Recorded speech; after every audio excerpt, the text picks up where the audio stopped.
And welcome to Monday Nitro. I am JamSaw, and with me, as always, is Brock Redhead at the commentary table here. We've got some fantastic matches for you tonight. Awesome. We are a week next Sunday. So this coming Sunday, right? Yeah, this coming Sunday, will our third pay-per-view. I'm very pumped for it. We'll talk more on that later, but how was your holiday today? It was not too bad. We just chilled out. We put up a pool, had a barbecue. It was really nice, relaxing with the family, and it was nice for us to spend some time together. But, you know, duty calls. Monday night, we still have to work. Yes. Also, real quick before we start, how was the AEW matchups? The pay-per-view from this past weekend was also fantastic. I really loved the Stampede Stadium match where the Inner Circle went up against the Elite. Really crazy, fantastic match. Cody Rhodes also beat his opponent for the TNT title, and Jon Moxley retained the AEW Championship. So overall, a really great pay-per-view. Awesome. So now we're looking at the card. We're seeing CM Punk is having a promo. What are the rumors on what this will be like? Well, as we know, CM Punk is the number one contender for the world title that Sting recently won off of Adam Cole. So I'm sure he's going to come out here and speak his mind to Sting in preparation for their contest at the pay-per-view next week. Now, as we know, CM Punk's been out of action for quite some time, but I think he looks in pretty good shape. He looks like he's ready to take on the world. So here's hoping that he can actually pull this one off. And we know a lot of fans were actually mad that Sting picked up the world title. That's true. I mean, a lot of fans were really behind Adam Cole's title run and wanted to see him continue with it for as long as possible. But, you know, in this business, you never know. You never know what's going to happen.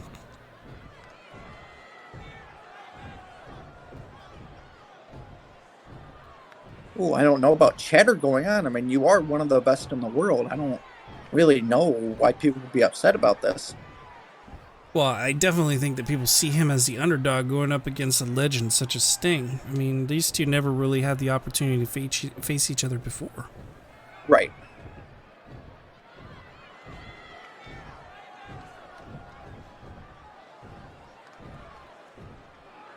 I mean, he's never one to shy away from a challenge either, so he's putting his money where his mouth is. And as we know, he has a big mouth. And he was a very dominant champion, too. Indeed. He definitely didn't hold any punches from John Cena during their heated rivalry. And we all know that he can drop some massive pipe bombs. So hopefully the stuff face. Oh, here we go. Oh, the man. Now, what are your personal thoughts on Sting joining and plus getting the world title? Well, I mean, I thought it was fantastic of him wanting to add his name, seeing as he is a WCW alum, that he wanted to lend his name and his talent to the resurgence of our brand. And he makes a hell of a champion. I can't hold that against him. I mean, I myself would like to see young up-and-comers dominate a little bit more. But, I mean, Cole had a good run. He was almost a full 3 months before finally losing to Sting. Well, this really shakes up a lot of things. Definitely. Sting rocking the crow attire. That's our favorite crow. I mean, our favorite Sting look was the crow look. Yeah, too. Our favorite crow and our favorite Sting.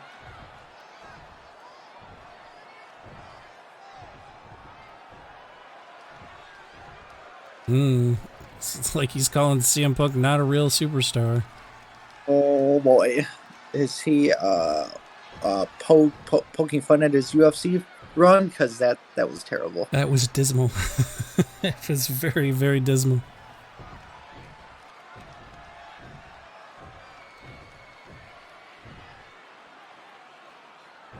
You shouldn't really talk about finger paintings when someone with a painted face is in front of you.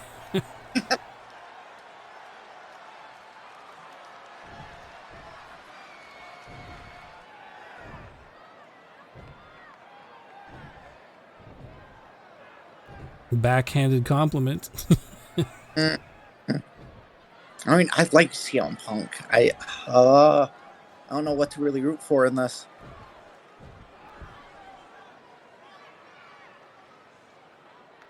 Well, it's a tough call. I mean, like, I'm rooting for Sting to retain because as soon as he loses, he's gone. But, I mean, I would love to see Punk get the title as well. Wow, floating lip ring, too.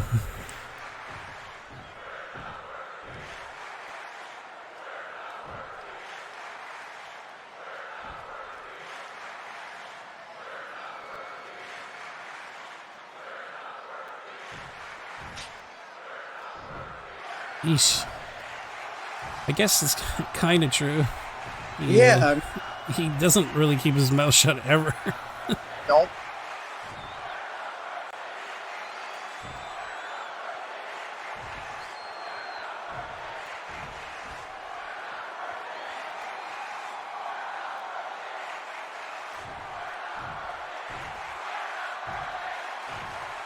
See, and Punk is good with that psychological shit too. Indeed.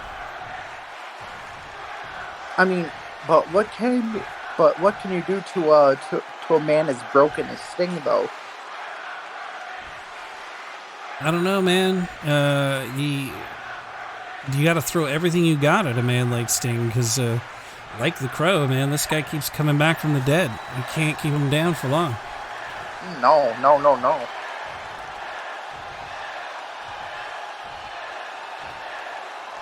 Yeah, everybody would love to see them actually go at it tonight instead of having to wait until next week. Oh boy, come on, people! You just gotta wait.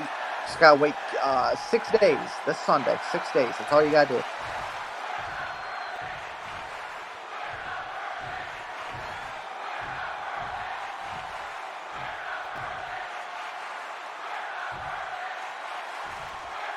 Well, that'd be an interesting thing to see. See him fully unleashed and doing his own thing. And that's what we want to. Is when Sting signed, we assumed he was going to give his full, and that's what he's going to do.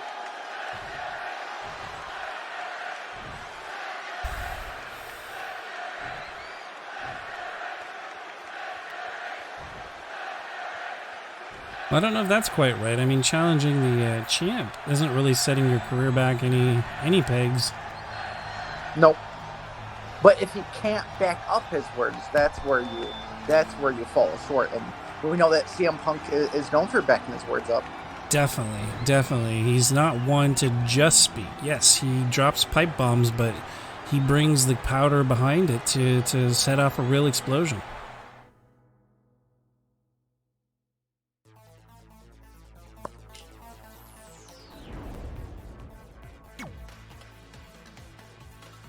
So first up, it looks like we're getting word from backstage that Drew McIntyre is attacking Daniel Bryan. Now, I know that Daniel Bryan was scheduled to face John Morrison this week, and it would have been happening short in our second match, but it looks like Drew has intercepted Bryan backstage, and for some reason is just beating the hell out of him. Just checking my sources. Yeah, Morrison should be back there. And we're having trouble trying to connect with him. Oh, yep. There we go. Yeah, the camera was not... I think the camera guy forgot to take the lens cap off initially. Hey. Technical difficulties. If there weren't any, it wouldn't be WCW. And we aren't that far behind. So what's going to happen? Like, I assume that Drew took out John Morrison in the parking lot because John is there. Or, well, John is either here or on his way here and hasn't quite pulled in yet. But right now, Drew is just concentrating on Daniel Bryan. My guess, and it's as good as any other guess, is that he's not happy at having lost the title, and Daniel Bryan is really close to at least tying him. If Daniel Bryan were to beat John Morrison tonight, he would tie Drew for the longest reigning 24/7 champion. So I think that this is his way of trying to stop that from happening. If he can damage Bryan to a certain degree that he won't be able to compete, then he keeps his record intact. I'm honestly, I don't know what to think right now. John was supposed to bring the title home with us. I mean, I'm not gonna lie to you. I'm pissed. I just hope The Rock can take care of this by Tuesday night. Him and Eric can come to can come to agreement, and I just hope that Daniel can make it out of this in one piece. Me too. I'm hoping that whatever happens by the end of this, he gets cleared by the medics. I'm pretty sure he won't be able to fight Morrison tonight. It wouldn't be very fair, having just had faced Drew backstage as well. So hopefully we'll be able to see that matchup tomorrow night on ECW instead. I want something done about this. This is ridiculous.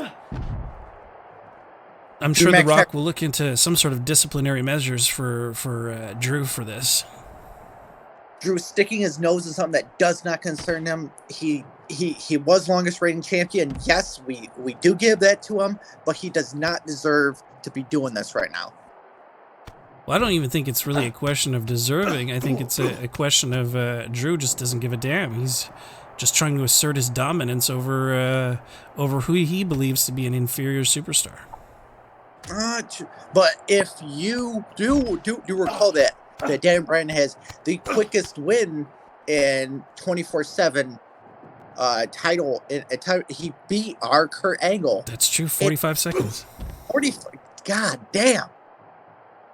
That might have actually been what sparked off Drew McIntyre's rage, like seeing how quickly he was able to dispatch that opponent.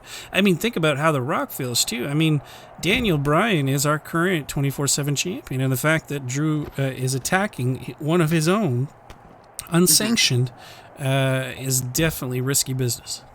And plus, we do know the number one rule of the of the 24/7 title is you can't fight a superstar within your own show.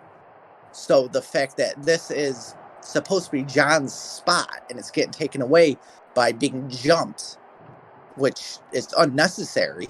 Exactly. I just hope that The Rock and Eric can come up with proper ending for this unnecessary actions from Drew McIntyre. I totally agree. But so far, it's a pretty almost even contest. I know Bryan is a little bit more damaged, but he's not willing to give up that easily. Oh no! I mean, he's oh, a kick from McIntyre. Oh no! Oh shit! Huge suplex. Oh, but Daniel Bryan kicking up right away like it was nothing. Huge chops. Whoa, reversal. A Luthez press. I mean, what are you seeing? He knocks him out with a Luthez press. Oh, that can't be. Yeah, I don't think that Daniel's walking out of here all by himself.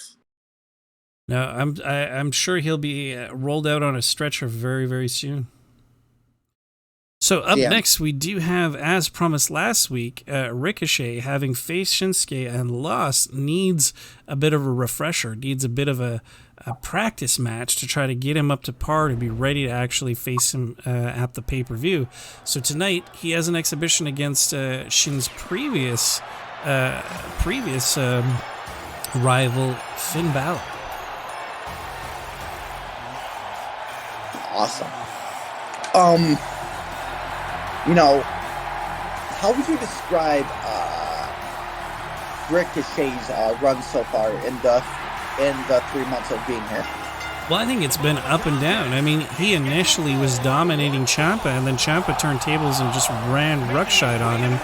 After that, he was the dominant one in that battle royal for the #1 contendership. It was down to, if I'm not mistaken, it was between him and Balor, and he ended up winning. I could be mistaken. It might have been him and Roderick Strong. I can't remember who he was against off the top of my head, to be honest with you, but I know that he ended up being dominant. I think he was the underdog out of all of them, and ended up going away with the win. Yes, that actually was a great. Yes, I do remember that. But you called it too. You called Ricochet that night. I did. It was phenomenal. So let's focus on Finn right now because he's coming out. Would you say Finn's had the same run as he did in the WWE? Like he won his world title, but then he was put right out of commission, and he was out for a little bit, and he came back. Would you say that's the same vibe he's doing here? Well, not really, because he hasn't really been injured, and although he did hold the Intercontinental Championship, it wasn't even for a month. You know, it was and he didn't lose it and then leave on injury. He just lost, and then Ricochet stole the #1 contender spot from him. You know, and actually, he didn't even steal it. He earned it. He was in that match too. He could have won if he had put in as much effort as Ricochet did. Yeah.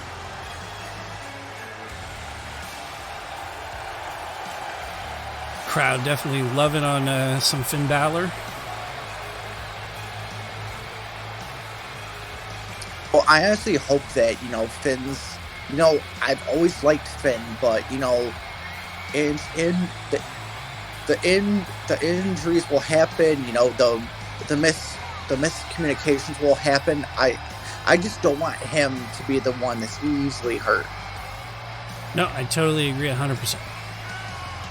I like seeing Finn compete. I'd like to see him compete some more. To be honest with you, the thing that I'm most excited for, I would love to see the Demon take on the Fiend at one point. It will happen. It's just a question of when. Yeah, because that would be great.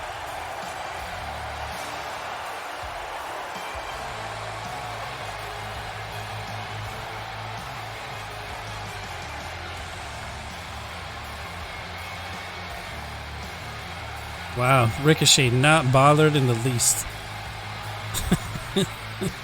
But most superstars get out of the ring when their opponent shows up. Ricochet stays right in his corner. I feel like Rick. I feel like he's seen worse than Finn, but he's never faced the Demon. I don't think. No, the Demon rarely comes out. In fact, we haven't seen him since a WWE pay-per-view. Quick reversal. Getting the drop on Ricochet. But I think that this will be a good match. Oh, for sure. It's definitely going to be a great match. There's no disputing that at all.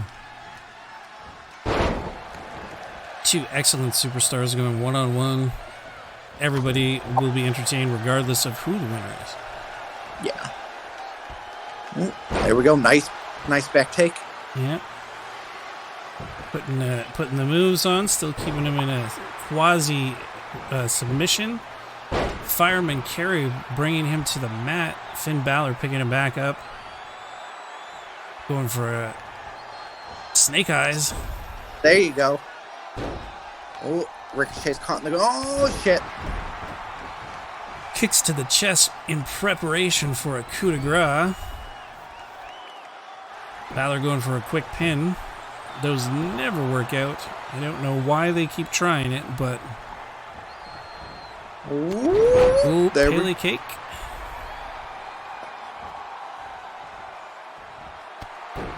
Nice. Shining Wizard. Yeah. Giant shining wizard to the face of Ricochet. Ricochet looking like he got his bell rung, but quickly reversing out of this new hold.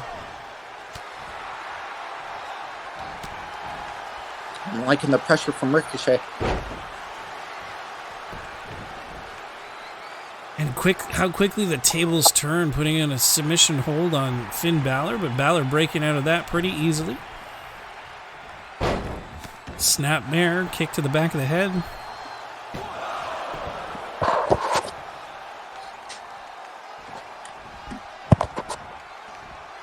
Throwing him out. No. Ricochet. Wasting time taunting. I'm surprised. I thought Ricochet was actually going to do a maneuver off the rope, but... So did I. Big suplex. Ooh, that flip was nice. suplex power bomb. Elbow to the back of the face. Nice. But, there we go. Balor taking him right to the floor, and then again wasting some time, playing it up to the crowd, giving Ricochet just enough time to struggle back to his feet. But Balor not letting up on him, tying him up on the rope. Going for the pin. Not sure this is quite enough, but just a 1 count.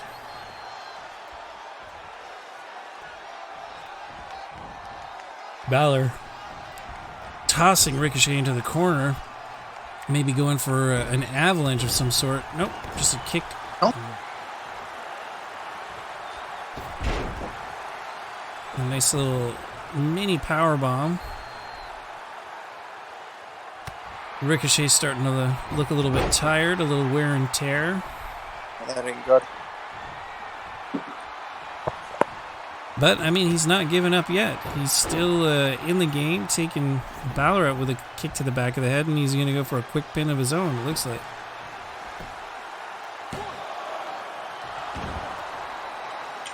Again, a 1 count.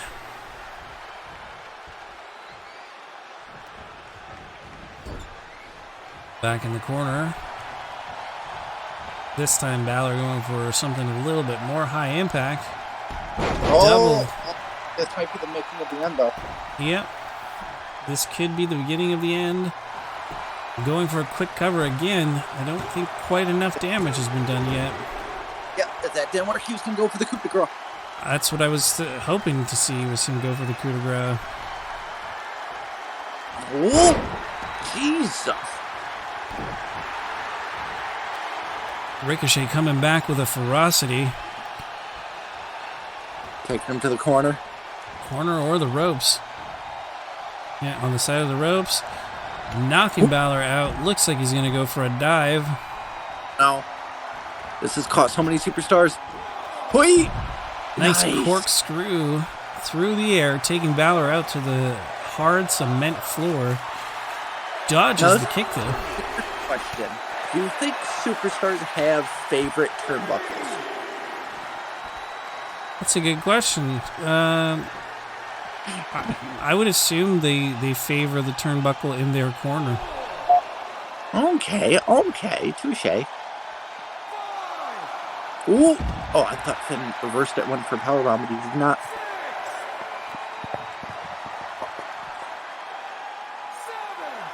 We're getting close to a count out, man. We're already up to a 7. Get in there. Oh, we're at 8. Yeah, add an 8 count. 9. Oh, come on, guys. Get in there, Finn. No!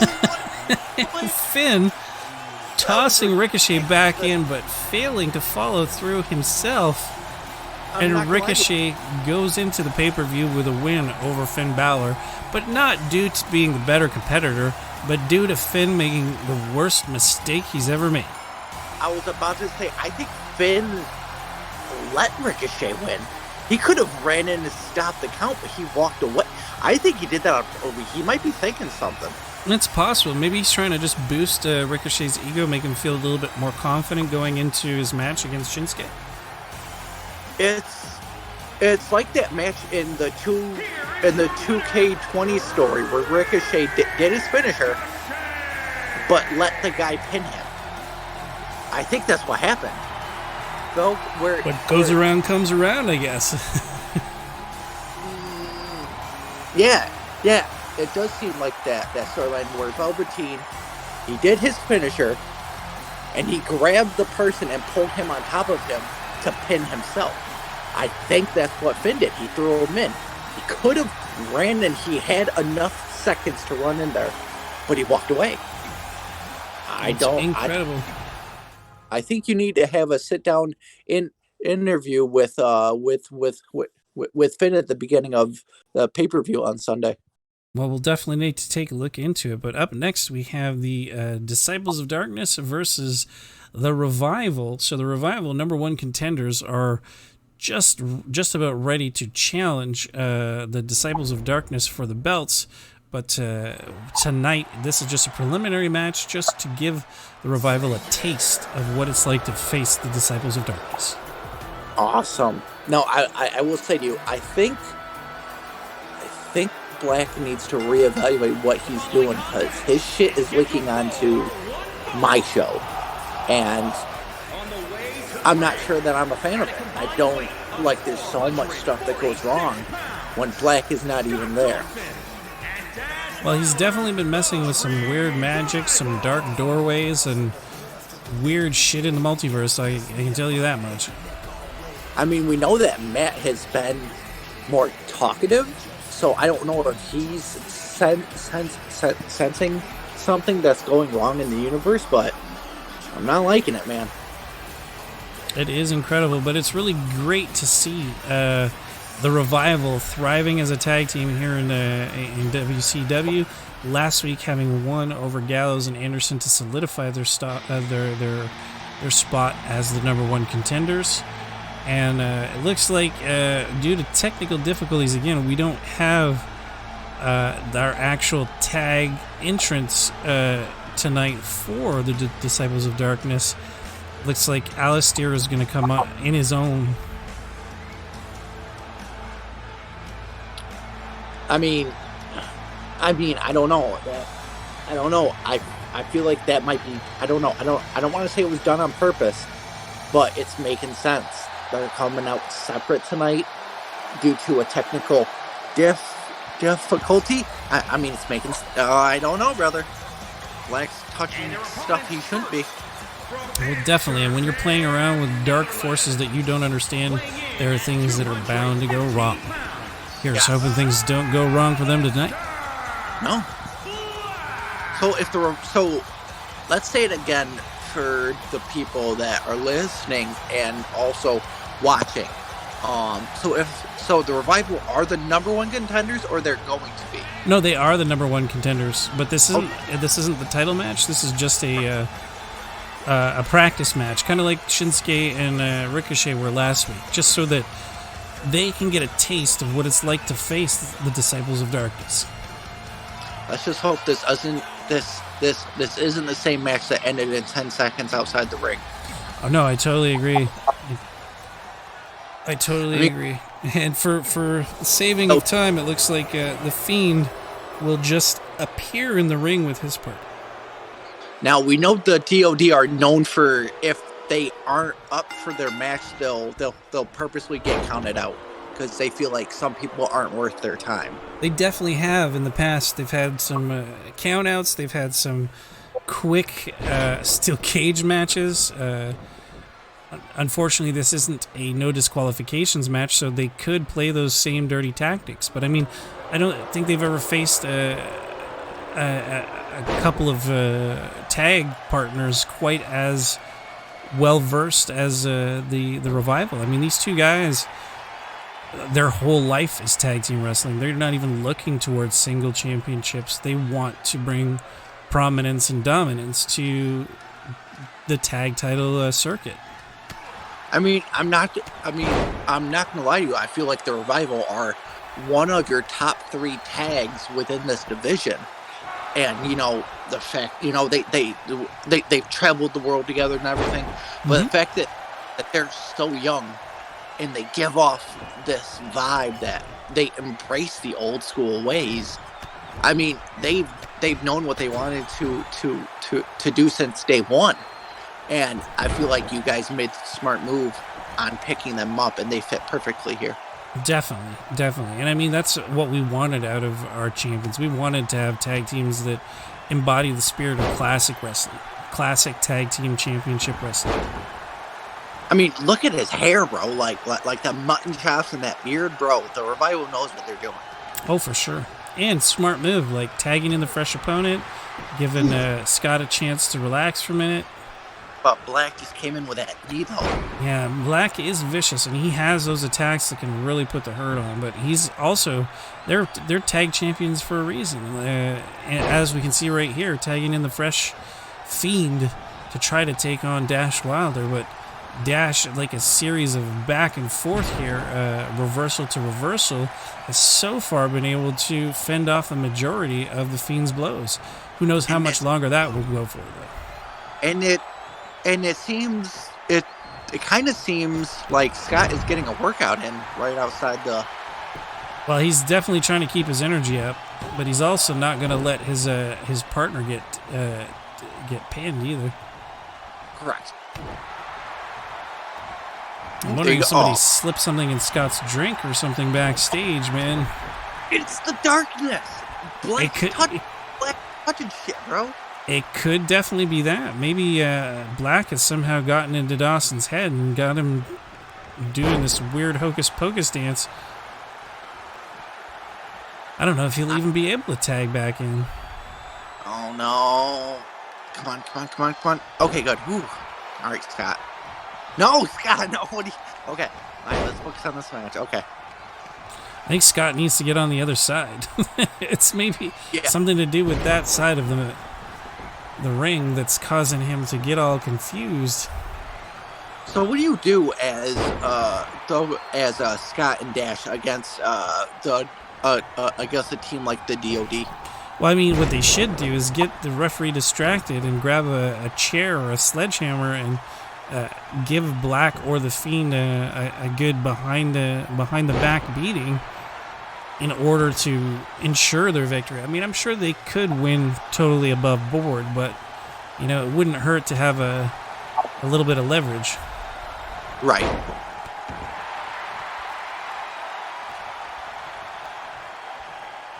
Scott's still doing his friggin' workout over there in the corner. This might be the downfall. I mean, if Alistair somehow has corrupted Scott Dawson, then things are not looking good for Dash. Oh, no. I mean, he didn't even have the wherewithal to go help his partner right now. It's like he's stuck in this ritual. Woo, there you go. Nice. Dragging him to the middle. He's not even trying to keep him, like, pinned away from Scott. No, it's like he knows that he's got a hold over Scott. He's stuck in this loop. Uh-oh. Is he going for Black Mass? I think so. This might be it. Oh, good night, sweet prince. Ooh. And he amazingly kicks out, but I mean, given the fact that this is no longer a tag match, this is a 2-on-1 handicap match, Dash is putting on the performance of a lifetime. Huge chop block, taking the knee out. If he was smart, you should go try to tag Scott before he jumps off the fucking... There you go. All right, come on. Tag him in. Nope. God damn it.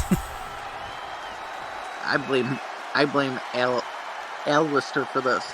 But I mean, amazing concentration by Alistair to be able to keep Scott in this weird spell of a loop throughout this match. I think it'd be bad if Scott knee to the head. Broken. Oh, nice. There we go. Nice tag. The Fiend just waiting for a counter. Oh, tagging Alistair back in. Wow, man. I don't know. There's some weird shit going on tonight. In every match that they're in, brother, it's weird. Oh, and quick reversal. Tossing the Fiend back in. Come on, Dawson. Or come on, Dash. Go break the spell. Blind tag that motherfucker in. Oh, what's going on? Huge submission, working on the shoulders and back of the Fiend, but not quite enough damage has been done to make it make any difference. Nice. But Wilder does have a finisher locked and loaded and ready to go if he would just take advantage. Yeah. Whoop. Nice uppercut. Yeah, European uppercut, but a quick floating DDT, bringing Dash to the mat. Oh, nice. T-bone. T-bone suplex, bringing Dash down and going for a quick choke. And I mean, given his current state, I could easily see him give up right now. Oh, yeah. But he doesn't. He breaks out of the hold. I would tag if I were you, Dash. Yeah, he is the MVP of this match. It's not by choice. It's by black magic. Yep.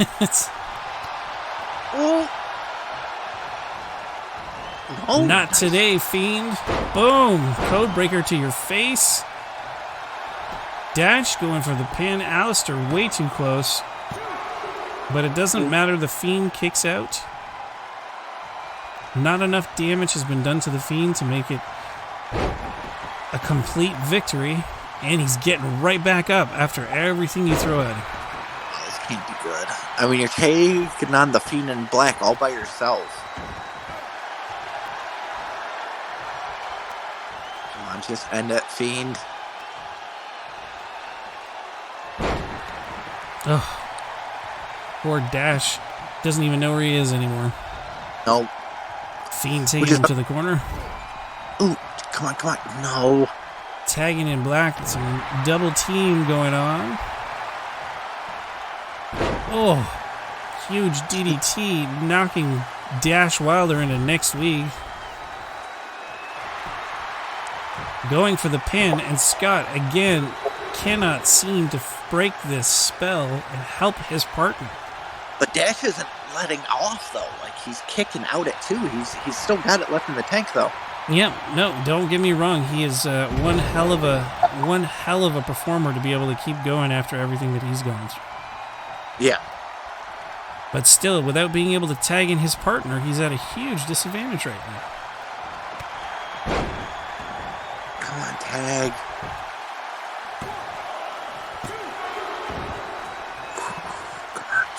I'm getting close falls at 2, but not quite getting near that 3 count. I mean, what do you do at this point? I mean, your partner is about as useful as tits on a bull. and you know, you're going against two powerful beings. I don't know what to do.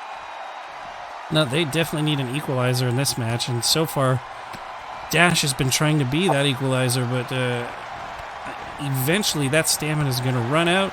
Oh, huge knee to the face. Oh, no. Smacking that kneecap, but he's going to... Oh, I thought he was going to tag in the Fiend, but it looks like he's just going to taunt.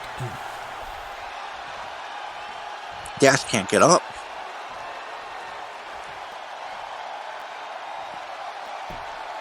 And Alistair again chanting, bringing on more black magic to help himself. Oh, and another codebreaker out of nowhere by Dash, surprising everybody. But the Fiend breaking it up. Scott Dawson doing fuck all to help out his partner. God, fucking do something. God. It could have been... No. And a black mass going to pin. Rope break, though. Saved by the ropes. Bringing the Fiend in to finish the job. Yep. Yeah, this is not good.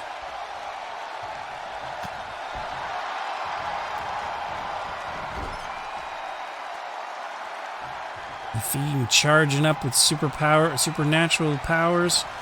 Going after Dash in the corner. Going for an avalanche. I think a back suplex. I think so. No, sidewalk slam. That's right. Oh. On that already devastated upper body of Dash. The Fiend calling for the mandible claw. I think this is needed. This has to end. Put him out of his misery. Yeah, that's what I was thinking too. Oh, reversal Ooh. If Dash can pull this off, he will definitely be the fucking MVP of the WCW. And this match will be well deserved. The titles will be well deserved.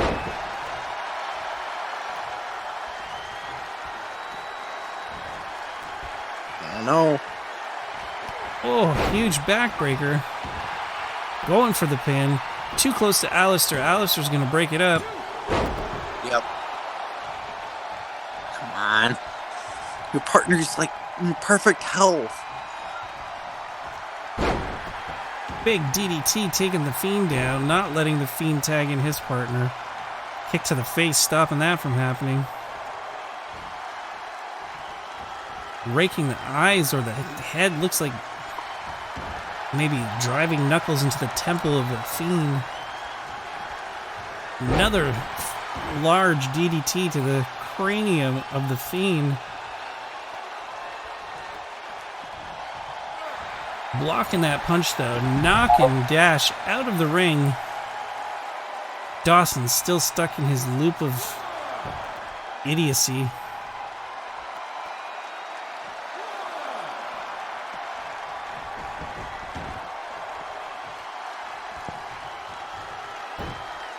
And the Fiend calling for powers from beyond to give him the strength to put Dash down. Pump handle slam. This needs to end. A huge clubbing blow to the back of the head, putting Dash down to the ground. It looks like maybe the Fiend might be going for Sister Abigail. It's needed. Nope, tossing him out of the ring. Gonna hurt him on the outside, but I mean, at least it's not a count out. I mean, they've been working the hell out of this match. I mean, Dash needs to have a serious talk with Scott to find out what the fuck happened. Indeed. But I mean, I don't blame Scott. He looks just as perturbed as, Black saving the Fiend from a submission attack, but with a big knee to Dash's face. And could this be it? So the Fiend may finally have Dash where he wants him. Yep. And he does. Dawson looks like the spell is broken and is so upset over what just happened. Yeah, they need to have a talk. Like, because I know he did not do that on purpose. So they need to sit down and be like, I guarantee you what's going to happen is they're going to sit down and talk, and then he'll say, dude, I tagged you and then you got pinned. And then he'll be like, no, dude, that went on for like 40 fucking minutes. Indeed, like, no, man. And like Black's got some magic going on. Here are your winners, Aleister Black and Bray Wyatt. But this can't be good for them going into the match, though, knowing that they did this to them.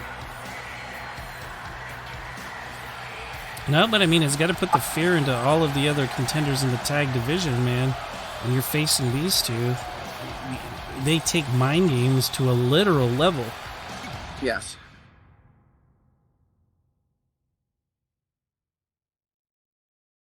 So up next, it seems like we're going to have Kevin Owens and Samoa Joe go one-on-one. If you recall last week, Owens called out Joe about their poor tag performance over the past couple of months. And Samoa Joe had the last word and kind of punched Joe and then left the ring, if I'm not mistaken. Yep. It was a messy situation. Definitely, and very unfortunate because I think the two would make a fantastic team if they actually went on a series of matches instead of just two crappy ones. But it looks like we're not going to have the opportunity to see that anytime soon. So what do you think about this whole thing now then? Like, I know you're fans of both, you're diehard fans of both, but like, what's your honest opinion on what's been happening as of lately? Well, I mean, I think Kevin Owens was in the right, to question what was going on with Samoa Joe, and Samoa Joe took it very, very wrong and went in the wrong direction. I mean, even with all the heated words that were going back and forth, Kevin Owens still said, hey, man, like, we can still team up. And Owens really was the one that fired the first real shot. Yep.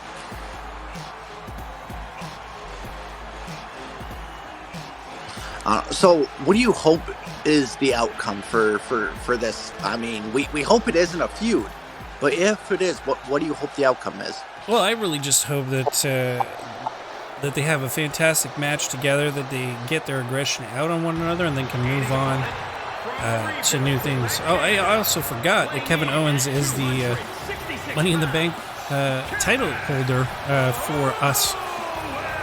Man, I just thought, wouldn't it be crazy at the pay-per-view for Kevin Owens to try to cash in on Sting? But who knows? He can cash in anywhere. He might wait for CM Punk to get it and go after it instead of trying to take it away from Sting, because I know that Kevin Owens is a huge fan of classic WCW. One of the reasons why he signed with our promotion was he wanted to bring prominence and glory to the brand that he loved the most growing up.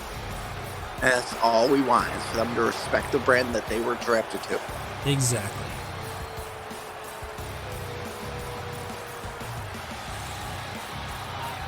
So Kevin Owens looking definitely ready for a fight. Samoa Joe looking as mean as ever. So it's a tough call to figure who's going to be the winner in this one. Yeah. Oh, Jesus. With a Owens starting out strong with a knockout punch, but it didn't quite knock out Joe.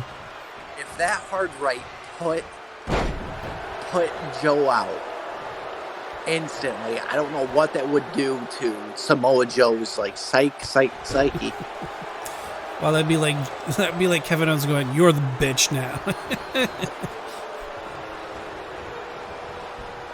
You are my bitch. Ooh, nice. There you go. Oh, no. Oh, nice move by Samoa Joe, working on the knees of Kevin Owens. Oh, punches and slaps and chops. Oh, my.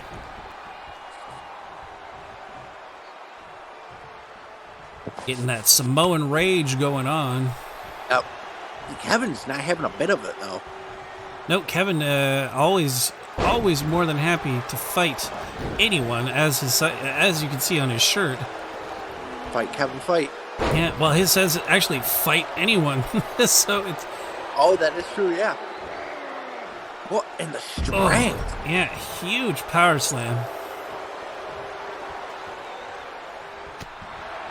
Elbow to the face of Joe, dropping him again with a power slam in the corner. And that's like 300 pounds of dead weight, too. Exactly. You gotta give Owens credit, man. His strength and agility are pretty incredible. Yeah. Samoa Joe coming back with a huge suplex of his own, and now working on the neck and head, which is perfect because, as we know, Samoa Joe prefers his submission lock. Yep. Ooh, nice knee. Yeah, big knee to the chest, getting things ready for a stunner at some point. Stun, Kevin, stun. Going for another one. Yeah, big Samoan drop on the Samoan. That's like insult to injury. The Samoan getting dropped by a Samoan drop. Yeah, indeed. By a dude who's not a Samoan. Ooh! Going for a quick cover, but I don't think he's quite done enough damage to take Samoa Joe out of it yet. Not yet. Every little bit helps, though. Yeah, that is true. Ooh! Attack in the back. Working that arm. Huge elbow to the face, and so athletic. You never expect that from someone the size and strength of Kevin Owens, that kind of athleticism.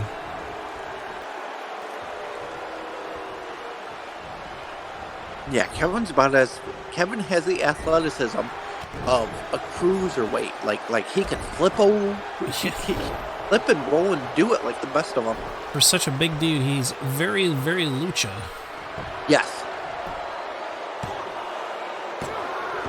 But Joe just refusing to give in. Whoop. Going for a kick, but Owens getting out of the way. Tries a kick of his own, only to get reversed and slammed to the mat by Joe. Joe now throwing him into the corner, maybe going for an avalanche. Nope, just a punch to the face. Yep, nope. Into the, yep. And a suplex into the turnbuckle.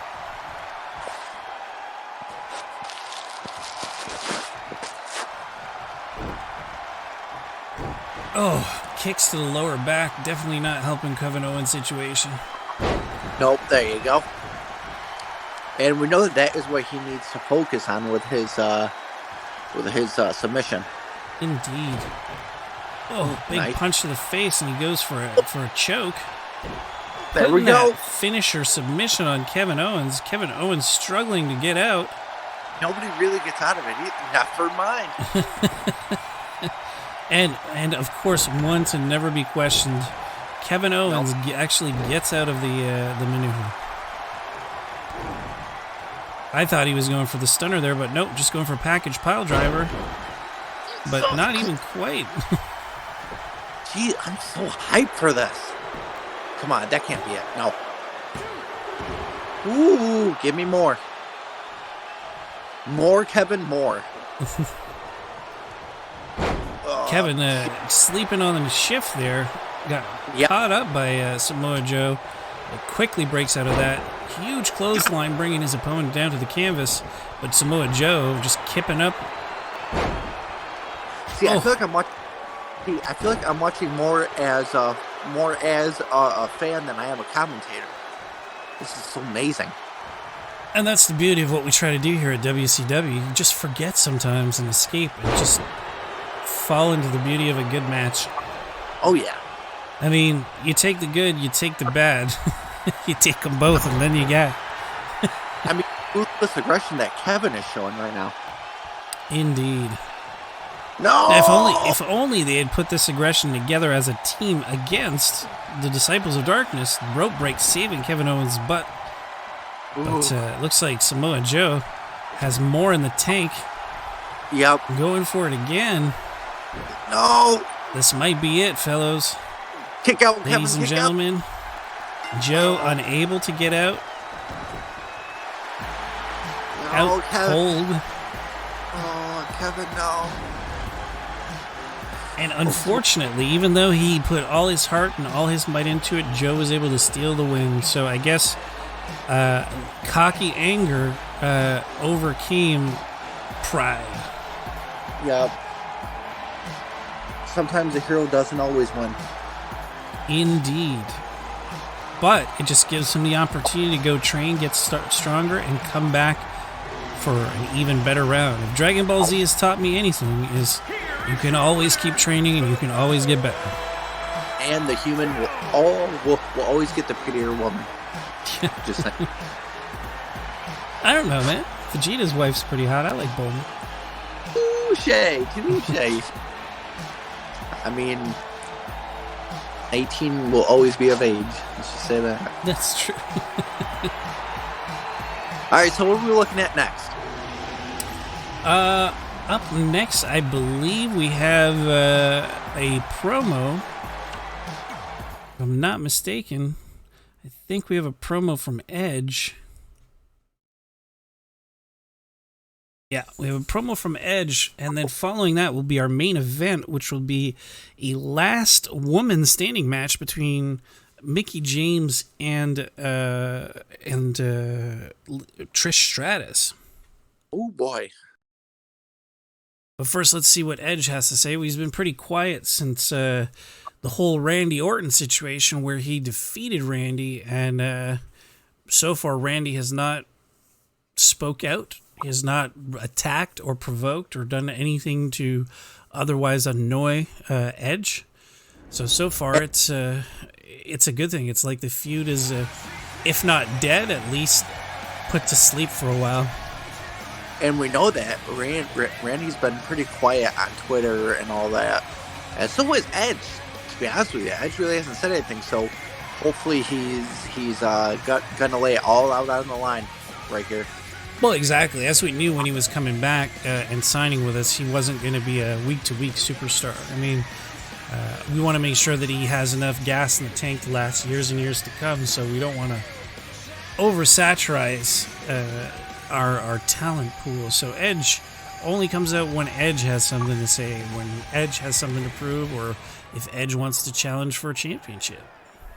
And we know with those superstars, they do take quite a bit of a pay cut, but they know that because they're not as frequent on the show, which we all respect for superstars that understand that. Exactly, and they get a bit more creative control. They can more or less choose their opponents a little bit more so that they can have those fantasy matches that they've always wanted to do. Yeah. I mean, I think that might be even why Edge is here tonight, is to challenge a superstar he never got to challenge during his time in the WWE. I mean, there are times, there's a lot of superstars whose time to shine did not cross while Edge was an active superstar. So this is an opportunity for him to actually be able to face some talent that he never would have been able to otherwise.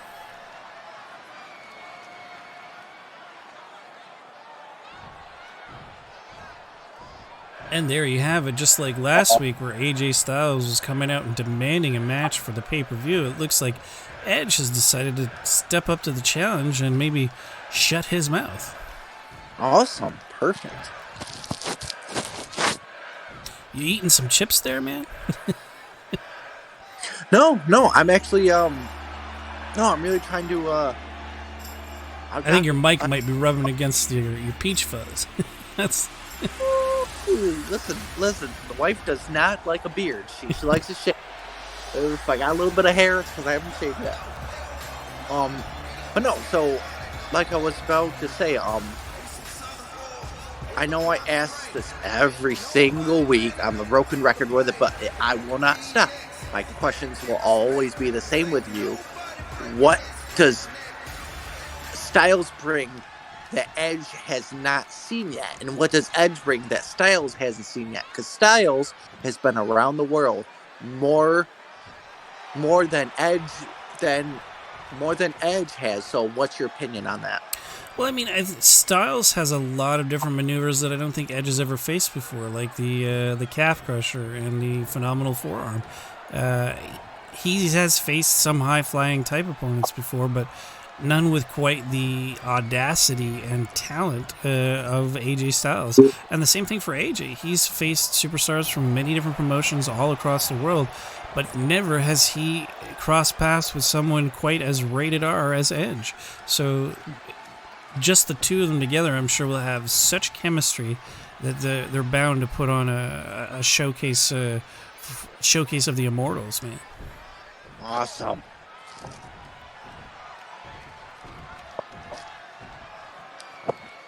We can see a little bit of a height difference, too. It looks like Edge is a bit more beastly, but, I mean, he did play a Viking. So, AJ did not play a Viking. So. No. He played a soccer mom.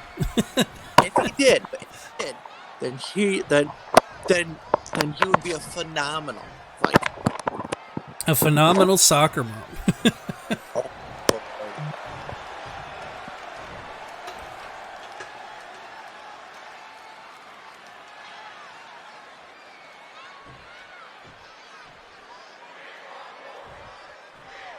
Well, I'm sure he spent a lot of time watching your matches. I mean, everybody's seen a lot of classic Edge matches. I mean, even people that aren't wrestling fans have seen matches that Edge has been in. Correct. I mean, his matches with McFoley and John Cena and all that are very they're up there with. Indeed. And not to mention just his tag matches with Christian against the Hardy Boys and Dudley Boys. Yeah, I mean, him with Christian, him with Randy, like so many stables that he's done. He's just an amazing superstar. Indeed, man. Hard to beat.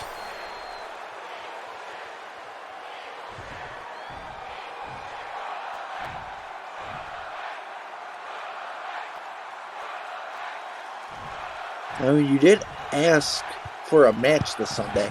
It is true. I don't think he expected someone quite as legendary as Edge to take up the challenge, though. initially, and I remember asking about this because I interviewed Edge earlier today about what he was going to come out to say. He said initially Christian wanted to challenge. He was going to come out and challenge AJ Styles instead, but Edge said, you know what? I've never had the opportunity to face AJ. You faced him in TNA. Give me this chance. And so Christian bowed out to give him a chance to go one-on-one with the Phenomenal One. And that is what, and that is what is great too, is that the superstars will work together if they know that there's a better match.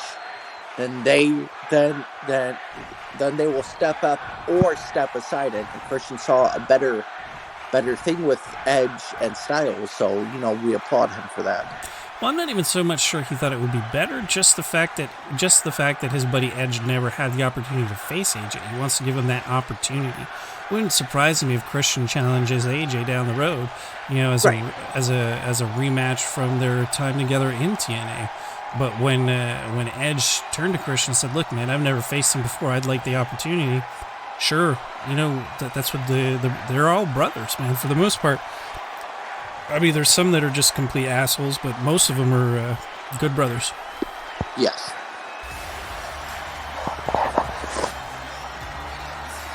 AJ getting the last word, walking away.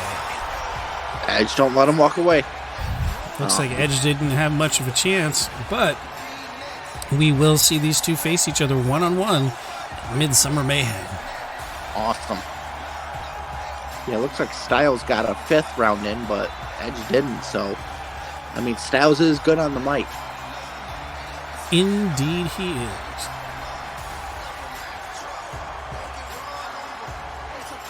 I mean, just the thought of the future of these two together could be box office numbers. Definitely. I mean, this is something that could be saved for a WrestleMania type of event, but we're having this in our... Well, I guess Midsummer Mayhem is as close to SummerSlam as we're going to have, so it will definitely be an entertaining thing. It looks like our graphics guy has gone on to sleep for a moment. Okay, now it's back. He got his cup of coffee. He got his cup of coffee, realized, oh shit, I got to press a button. Awesome. So up next, as we said, it's going to be Trish Stratus versus Mickie James in a last woman standing match. Again, graphics guy, we can't put man standing when it's women, but it is what it is. Thank you, 2K. We're going to put things together the best that we can. So as you can see, Mickie will be rocking an older attire. Ooh, Mickie, you're so fine. You blow my mind. Hey, Mickie. But first coming out, we see Trish Stratus. Is Trish saying that this is the end of the feud, or is there a future with these two? Well, it really depends. I mean, Trish has lost every other match that she's had so far with her, so if Trish does not pull out a win tonight, then this could very well be the end of this feud. I think if Trish can't win in a last woman standing match, then what match could she win against? There's really no point in going on. I mean, in the series, not in life. she can still go on to other things. Trish is always winning outside of life, brother. Definitely, man. Oh, look at that. I like that outfit. Trish, listen. Shiny. TV 14. You gotta calm yourself. Oh, I like the attire. Me too. Again, I like shiny. Shiny stuff is good for me. And this is good for the eyes, brother. Oh yeah. I mean, Mickey's always good for the eyes. Oh yeah. I mean, so what is your opinion on this feud? Sorry, distracted by your outfit. What? What did you say? Sorry. Puppies. When we first heard that these two were gonna feud again, we had great expectations. But now that we're 3 months in, what is your opinion on it so far? Well, I mean, like I feel bad for Trish. I was really hoping that there would be a bit more back and forth, and so far it's been very one-sided. So I'm really hoping she gets the opportunity to actually get one over on Mickie, because I mean, even in the tag team match last week, Sasha pinned her. It's like she can't buy a win. And it is now. Will she have a match this Sunday, or is she going to have the night off? She'll be having the night off. Same with Mickie, because tomorrow night, or next week we'll be having both women's title matches. So there's going to be Beth Phoenix versus Rhea Ripley, and Mia Yim is re-challenging Shayna Baszler for the title. Shayna and Mia will be in Hell in a Cell, and the Beth Phoenix versus Rhea Ripley match. We still haven't decided on a stipulation, but it might actually be a ladder match. Ooh. Ah! Ooh. We're either going to go ladder or table. I'm not sure. It's one or the other.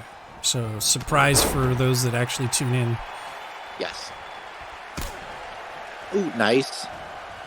God, Mickey's showing why she is the ring general.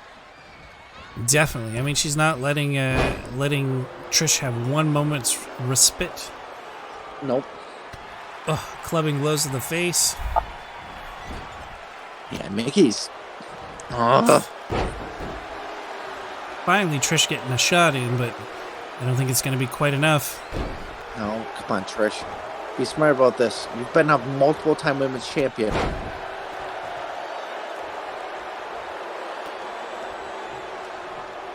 God. All right, Mickie. Suplex? Yep. Big suplex, bringing Stratus down on the mat. Kick to the face. Please Now, don't break that beautiful face. Now, we aren't knocking Mickie. We're just... It's just a situation with this. It's showing that, maybe Trish is... maybe the ring rust cannot be shaken. Definitely. Well, I mean, ring rust has something to do with it, but I mean, she's been in the ring for 3 weeks. She should have picked something up. She shouldn't be woman-handled so much. No, she should not. This is actually pretty sad. I don't want this to keep going. Well, what I want to see is Trish have a major comeback, Yeah. Although she can stay lying there like that, too. I don't mind. Oh, Trish, you're so fine. Cameraman, if you could do like a tight zoom. Oh, never mind. What is your problem? You have one problem. Well, I guess he's trying to stick PG-13-ish. What would The Rock say? Well, The Rock would ask Trish if he could have a piece of her humble pie. If you smell la la la la la la la la la la. All right, we're at 5. Nope. Yeah, 6. Yep. 7. Ooh, Come on. very close. 7 count already. Ugh, Ooh. Trish. Oh, yep. Trish having the opportunity and blowing it. Yep. Much like she did with Vince McMahon. Oh no, that's the time. The dark days of the WWE. Indeed. The ruthless aggression era. Kissing ass clubs. Thank God that's over. And a huge scream from Mickie. 7. Another 7 count, but this time for Trish. Mickie working that neck.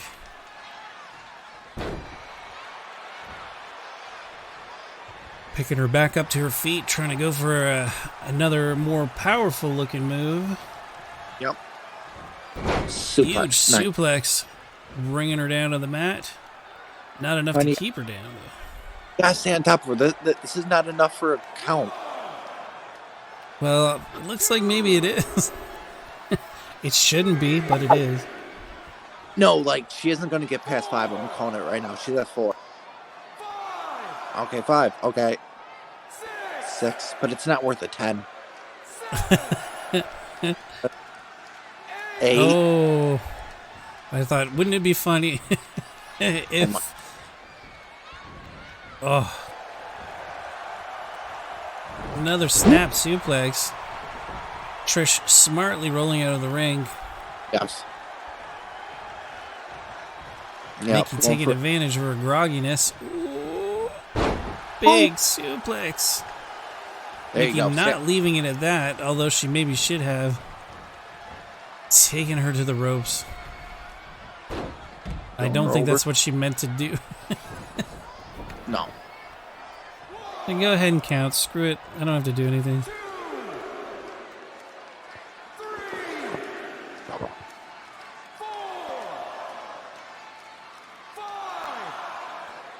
5 count for Trish. Even though she's really hurt, she got up quicker than Mickie did when... Yep. All you need is Stratisfaction. Just one good Stratisfaction to end it all and finally get some points on in this series of their rivalry. You want to pick her up? This is not it, Trish. Trish, don't get cocky. This is not enough. 4. Yeah, but it gives her the opportunity to gain a little bit more stamina. 6, 7, 8, 9. Very close. Oh, no. Nice fireman's carry. She was ready for Mickie. Chick kick to the face. There we go. Yeah. Yes. All right, rough count. Nope, she's got a comeback. She's got to fire off that comeback and build up some momentum. All right, let her go. Okay, come on. 1. First, pick up the W. 2, 3. Ref, count faster. 4. You should have been at 7 by now.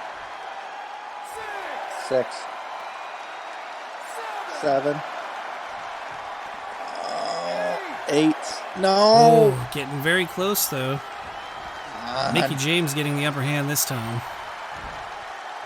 Again, I don't quite think that's what Mickie meant to do. I don't know why she thinks just throwing her out of the ring is going to be enough to keep her down for a 10 count. Oh no.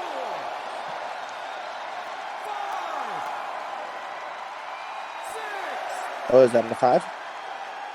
7. Okay. 8. Oh. I mean, Mickie has put the hurt on Trish. Ooh, and into the steps. That's not good. But I mean, that's what you got to do to win, right? You got to put the hurt on your opponent no matter what. And it's all legal in this. Ooh, nice.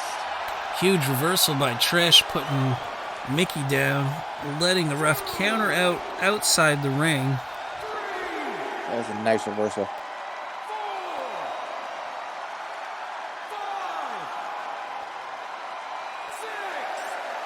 6, 8. Getting up at 8. Come on, Trish. You got a Stratisfaction or a chick kick. You got it. Oh, and a big slap. She was not paying attention.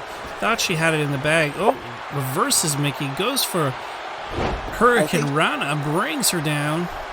I think she was staring at you, so I think you were distracting her. Well, what can I say, man? My nice blue suit is always distracting to the ladies, but I have to keep telling them, sorry, ladies. My wife bought it for me. So if you'd like to say what a nice suit, go ahead and tell her. But other than that, you can only look. Yeah, you can look as much as you like, just like I can look as much as I like. All right, pick her up. Come on. Oh, and a reversal from Mickie. Nice takedown. Come on. Take her to the ropes. Give her a Stratisfaction. Come on, Stratisfaction. Why are you standing there? That's not Stratisfaction. No. I mean, it's nice, but it's not Stratisfaction. Oh, Mickie reversal. Mickie reversed her signature. Oh, nice block. There you go. And a takedown, but I don't think that's quite enough. Oh, it can't be. You can't go out like that after the fantastic action we've been seeing so far tonight. We need a little bit more of a definitive win. That's 7. We just got up to an 8 count, but Trish fighting up, kicking Mickie to the gut. Right there, that's DDT. okay. Not leaving it to just the DDT. Oh, went for a move, a reversal from Mickie. Mickie going for a Mick DDT. Yep. This might be it. This very well. Oh, and Trish kicking up. Trish got it. Reversing Mickie. Big chop. Huge spine buster. Putting Mickie down, hopefully for the count. Oh, she's coming back. She's coming back.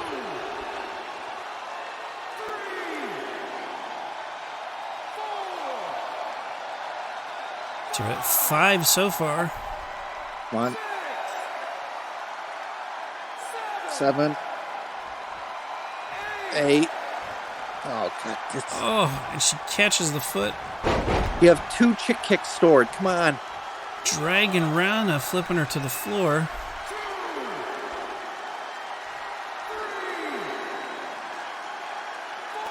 That Dragon Rana must have really torqued her hip because she's not moving very much.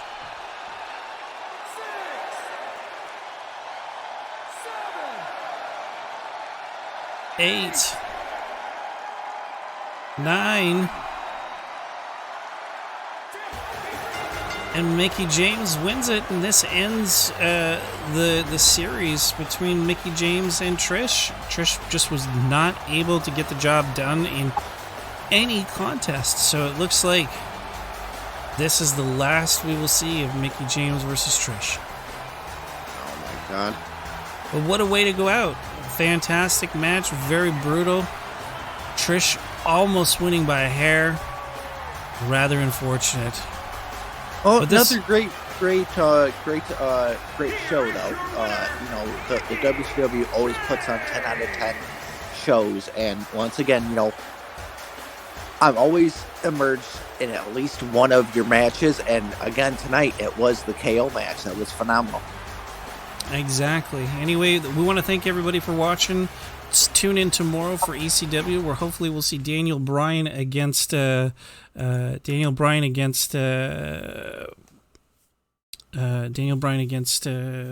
Morrison, who we have planned to go against. And until then, thank you very much for watching. I am JamSaw. With me is Brock Redhead. I hope you have a great night, and we'll see you next time. All right, peace.